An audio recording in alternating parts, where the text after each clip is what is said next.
Hello Nagpur, आप देख रहे हैं ऑरेंज एक्सप्रेस न्यूज।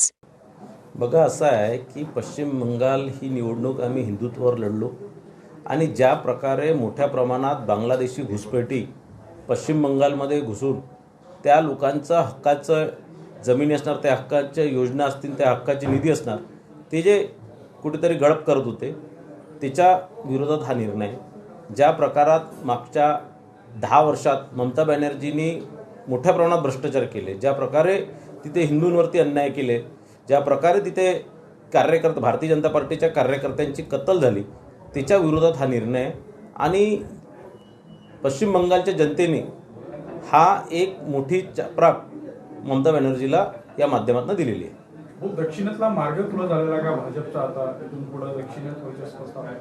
बघा, दक्षिणेचा मार्ग याच्या आधी झाला होता, याच्या आधी कर्नाटकमध्ये आपली सत्ता होती, पण केरळामध्ये निश्चितच केरळमध्ये आता खातं उघडलेलं आहे आणि या माध्यमातून आता दक्षिणमध्ये सुद्धा भारतीय जनता पार्टी चांगला परफॉर्म करणं सुरू करणार आहे। कुठेतरी त्या लोकांनाही कुठेतरी च्या पक्षावर विश्वास घेऊन पुढच्या वेळेस केरळामध्ये मी तुम्हाला 100% सांगतो, मी केरळामध्ये 20 दिवस होतो, पुढच्या वेळेस 100% भारतीय जनता पार्टीची सरकार तिथे येणार। श्यामाप्रसाद मुखर्जींना जे स्वप्न पाहिलं होतं, ज्या उद्देशाने भारतीय जनता पार्टीची स्थापना झाली ती आता कुठेतरी पूर्णत्वास जाता का बंगालच्या विजयानंतर? काय वाटतं तुम्हाला? निश्चितच बंगाल हे सर्वच दृष्टिकोनातून एक बॉर्डर स्टेट असल्यामुळे देशासाठी फार महत्त्वाचं स्थान होतं। कुठेतरी TMC तिथे असल्यामुळे भारताला धोका होता आणि आज तिथे भारतीय जनता पार्टीची सरकार निवडून आली आणि म्हणून हा धोकासुद्धा टळलेला आणि याच्यानंतर तिथे त्या भागात जे हिंदू आता याच्यानंतर सुरक्षित राहतील, ज्या मोठ्या प्रमाणात तिथनं हिंदूंचं पलायन होत होतं तिथे ते कुठेतरी थांबणार आहे। भारतीय जनता पक्षासाठी चॅलेंजिंग राज्यापैकीचं एक राज्य पश्चिम बंगाल होतं। आताच्या आजच्या निकालाने काय वाटतं की भारताच्या पुढील राजकारणावर याचे काय परिणाम होईल? निश्चितच पश्चिम बंगाल देशातलं फार मोठं राज्य आहे, लोकसभेच्या जास्त अनेक सीटा तिथे आहेत, विधानसभाही तिथे निवडून येणं फार कठीण होतं, पण तिथे आज ज्याप्रमाणे पश्चिम बंगालच्या लोकांनी भारतीय जनता पार्टीला पसंती दाखवलेली आहे, भारतीय जनता पार्टीच्या मागे एक मोठं मॅन्डेट उभं केलेलं आहे, निश्चितच ही आणखीन एक मोठी सुरुवात आहे। आणि जे मागच्या वेळेस जे आमचं 400 पारचं जे स्वप्न होतं ते निश्चितच पश्चिम बंगालमुळे आता पूर्ण होणार आहे, हे मी आपल्याला खात्रीने सांगू शकतो। राहुरी आणि बारामतीमध्ये देखील दोन्ही जागा तुमच्या खात्यात आलेल्या। राहुरीमध्ये कर्डीले विजयी झाले आहेत आणि सुनेत्रा नाही, निश्चितच दोन्ही जागेवर विजय होणारच होता। दोन्ही जागेवर मोठ्या प्रमाणात बारामतीमध्ये अजितदादांबद्दलचं एक प्रेम तिथे लोकांना आहे, ते सुनेत्रा वहिनींवरला आशीर्वाद या माध्यमातून ते देणारच होते।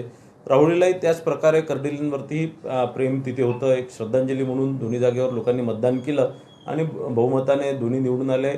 आणि निश्चितच राज्य सरकारचा मागच्या वर्षभराचा जो कारभार आहे, ज्याप्रमाणे माननीय फडणवीस साहेब सरकारने ज्याप्रमाणे मागच्या 1 वर्षापासून पूर्ण महाराष्ट्राला विकासाकडे नेण्याचं काम केलं, शेतकऱ्यांना मदत करण्याचं काम केलं, सर्व जाती धर्म एकत्र घेऊन काम करण्याचं काम त्यांनी केलेलं आहे, त्याचा हा निकाल आहे। विरोधकांना काय, महाराष्ट्रातले विरोधक जे आहे, कारण एकूणच जिथे सगळ्यात टफ मानलं जातं दक्षिणेत तिथे भाजपचं यश, महाराष्ट्रातल्या विरोधकांना तुम्ही काय सांगाल या निमित्तानं, उद्धवजींना, काँग्रेसला?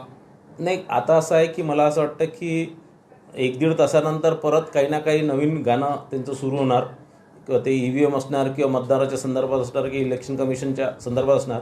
कारण कसंही काही निकाल आला भाजपकडे जर कौल आला तर यांचे उत्तर आणि यांचे मीडियामध्ये देणारे बाईट ह्या फिक्स असतात। मागच्या अनेक वर्षाचे जेही बाईट निवडणुका तिथे हरल्या आहेत, तिथे त्यांच्या चॅनल पुढे काय बोलायचं हे त्यांना माहीत आहे, तर तोच मला वाटतं घिसीपिटे टेप ते चालू राहणार आहे।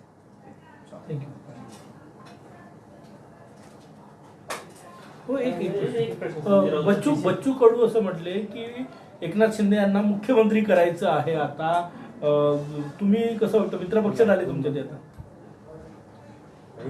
बच्चू भाऊ माझे जवळचे मित्र आहे आणि बच्चू भाऊंना आता ते शिवसेनेमध्ये त्यांनी प्रवेश केला, आपल्या पक्षाचं विलिनीकरण त्यांनी शिवसेनेत केलं, तर मला असं वाटतं की बच्चू भाऊंनी घाई करू नये, शांतपणे त्यांनी शिवसेनाही समजून घ्यावी आणि त्यांनी राज्याचं आता सरकारचं जे आहे त्यांनी बाकी सगळे पक्ष समजून घ्यावे आणि महाराष्ट्राचा एक अभ्यास करून, आतापर्यंत ते अमरावती किंवा विदर्भापुरती सीमित होते, आज ते मोठ्या पक्षात आले, राज्यस्तरीय पक्षात आले, तर त्यांनी राज्याचा विचार केला पाहिजे आणि त्यांनी निश्चितच याच्यानंतर ते काही एखाद्या छोट्या पक्षाचे नेते नसून एका सत्ता पक्षाचे ते मोठे नेते आता झालेल्या विधान परिषदेमध्ये ते निवडून येणार आहे आणि म्हणून आता त्यांनी जबाबदारीने वागले पाहिजे. महाराष्ट्रात 2 पोटनिवडणुकाचे आज निकाल आले, राहुरी आणि बारामती.